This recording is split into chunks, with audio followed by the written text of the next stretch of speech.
Hello everybody, Agashe here. So today I'm going to be doing another drama review on the new drama called Kill It. Yes, it's a really kind of interesting title for a drama that I've heard. Basically, you hear these type of title for like movies, but not dramas. But you know, we get it for a drama. Apparently, it's supposed to be called Blue Eyes, but they changed it to Kill It. So I mean, I guess Blue Eyes doesn't make sense. I don't know, but yeah. It is only 12 episodes, and it airs every Saturday and Sunday only. So it is a weekend drama. It's been a while since I had a weekend drama because, you know, my weekends are most likely varieties that I watch. But yeah, this is weekends, but I don't watch it on the weekends. I watch it on the weekdays.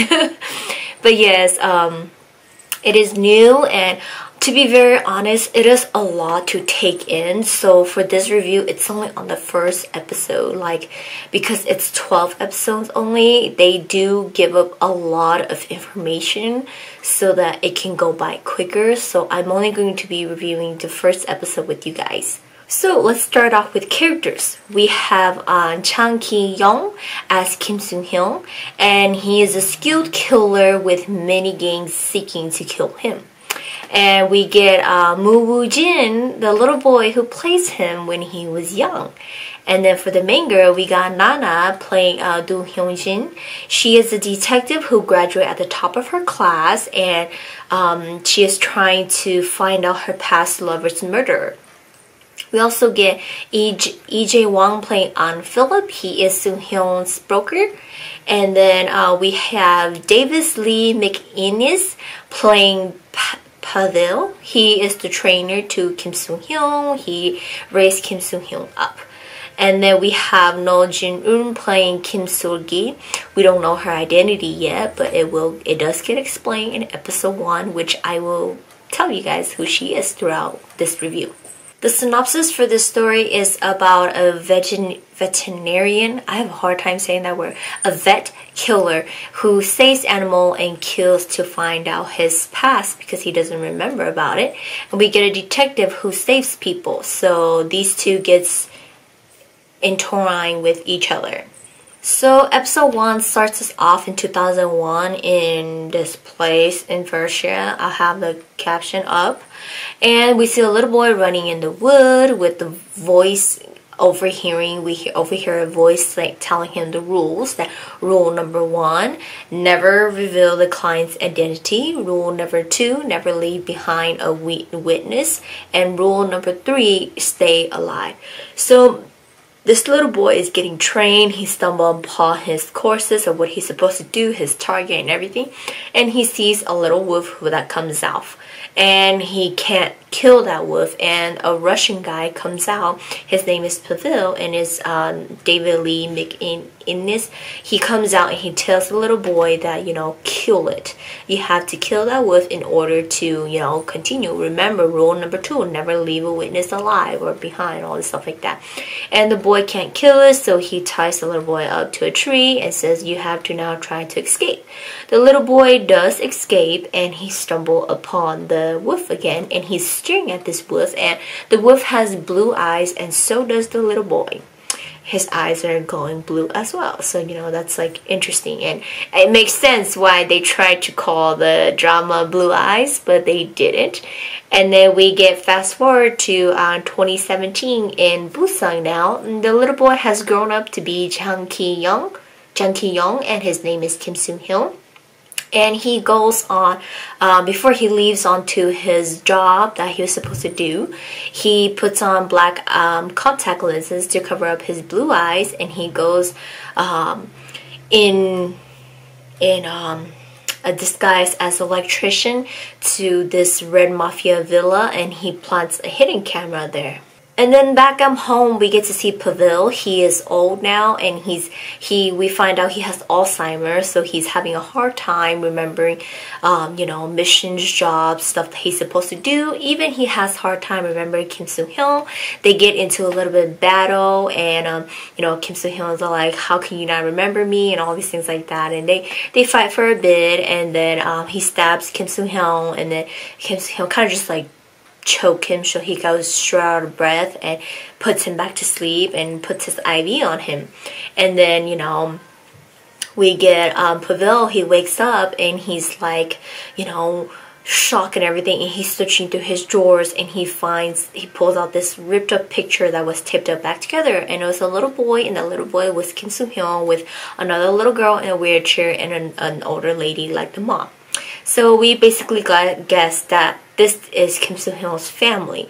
And then flash, we get back to Kim Soo-hyun, which we now get introduced into his friend Philip, who is trying to find like retirement home for Pavel so that Soo-hyun can do his job as he continues to do as the killer and all this stuff like that. But he's like, you know, I don't want to put him to a home care where, you know, you wake up the next day and somebody is going to get stabbed because he doesn't remember anything, and people does not need to know that he is once like this higher hitman killer and all stuff like that. So, you know, they get a little bit talk about that, and then we go back to Soo-hyun and Pavel talking about their target, which is Ad Red Mafia team, and like we get to see Pavel having a hard time remembering who the target was, what's the mission, and like, you know, Soo-hyun said, let me do the job, but he goes, no, let me finish the job, and, you know, gives the picture to Soo-hyun and said, this is your family, you know, I was hired by your father to kill you guys.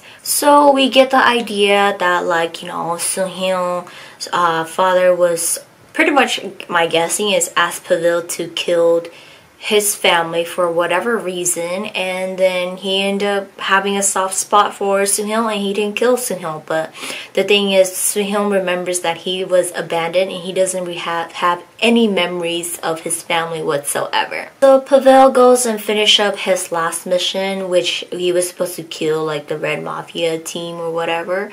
He ended up not being able to complete the job, and Soo-hyun came and helped, but like, you know, a lot of things happened, and you know, Soo-hyun ends up saving him, but you know, he ends up not killing every single one of them. So some of the people got alive, which he didn't go with rule number 2, the witness is alive, you know, when you're not supposed to keep them alive. And so when they get back home, Soo-hyun is trying to save Pavel, but Pavel passes away. Therefore, you know, Soo-hyun is like mourning over him and all this stuff like that. And he receives a call from Philip about, you know, a potential client who wants to hire Soo-hyun, and like Philip is kind of just like, you know, I don't think he's gonna take you. But the lady sends a picture to Philip. It says, as long as you give that to him, he's gonna do the job for me regardless. And Philip does, and the picture is the same torn up picture that Soo-hyun has. So Soo-hyun does take the job, but he's on the run now because the Red Mafia team is after him. He takes off with Gray. Gray is a little dog from the beginning that he couldn't kill. He took that dog in, and he's been raising up that dog ever since. And so he escapes with the dog, and he pretty much, you know, he says before anything, he tells Philip, like, find me a place. And then after that, we come to present day, Seoul 2019. We get Soo-hyun kills a guy and leaves, you know, and we find out that this guy that he killed is the CEO, President Yoon Dae-hwang. And then that leads us to having Nana entering the scene. She is Special Investigation Unit Police Officer Dong Hyung-jin. And, you know, they end up meeting each other. We find out that Soo-hyun's new identity is a vet for animals and wild animals.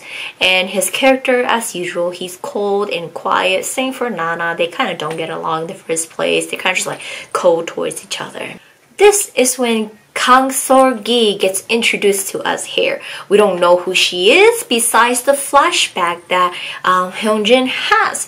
Hyunjin has a flashback of 9 years ago. She was going to a case, and a little girl is sitting in the corner with a scar on her head, and like some stuff happened, and Nana kind of like remembers and see what happens. But whatever happens, that little girl with the scar grew up to be Seol-gi, and she is a schoolgirl, and she's like around Soo-hyun a lot. She like works for him and all these stuff like that. So who knows who she is? But you know, she kind of like had bangs to cover her scar, and she kind of like is just It's like a two-faced person in a way, my guess. So we get Hyunjin investigating into this CEO president's case, realizing that he did not slip and fall from his hunting. He was actually, somebody actually pulled him or pushed him and he fell.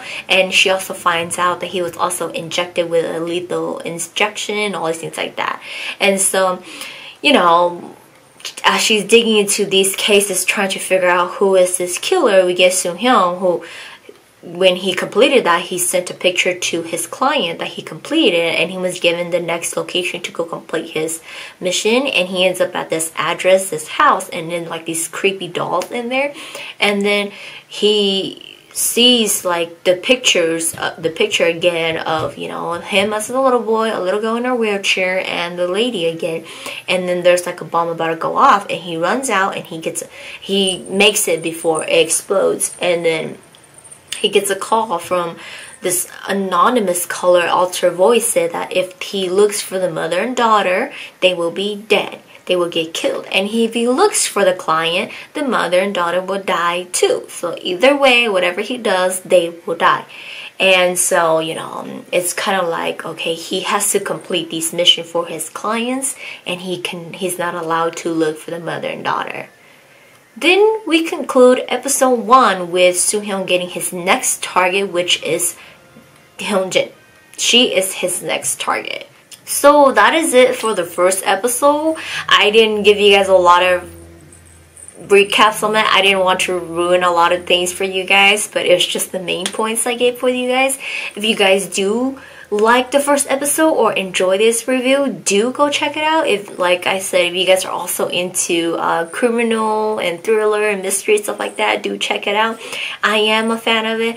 This one is not as scary and creepy as like Psychometric. Psychometric has some stuff in the beginning that was kind of creepy, but you know, it is very straightforward and really good, and just criminal solving cases, and I actually do like it, so I am watching it.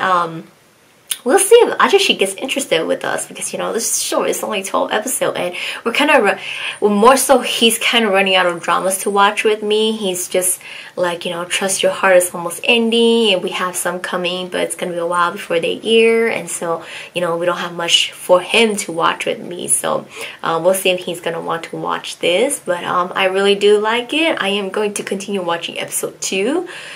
A little heads up, do pay a lot of attention to stuff that's going to happen, because they reappear and they happen, so you really have to pay a lot of attention to certain things and certain people, because you know they're going to appear later. But most of it revolves around Kim Soo-hyung, him and his past, and him trying to seek out what happened and why his father had people kill him and his family in the first place. So that's it for this drama review. Kill It, just one episode, and if you guys like it, do go ahead and watch it, and I will see you guys once this drama ends, and I will give you guys a whole review of the whole thing once it ends. And yeah, I will try to shorten it when it does end, because you know, 12 episodes, it's a lot of information. It's a short drama, but a lot of information. But yeah, I will see you guys next time.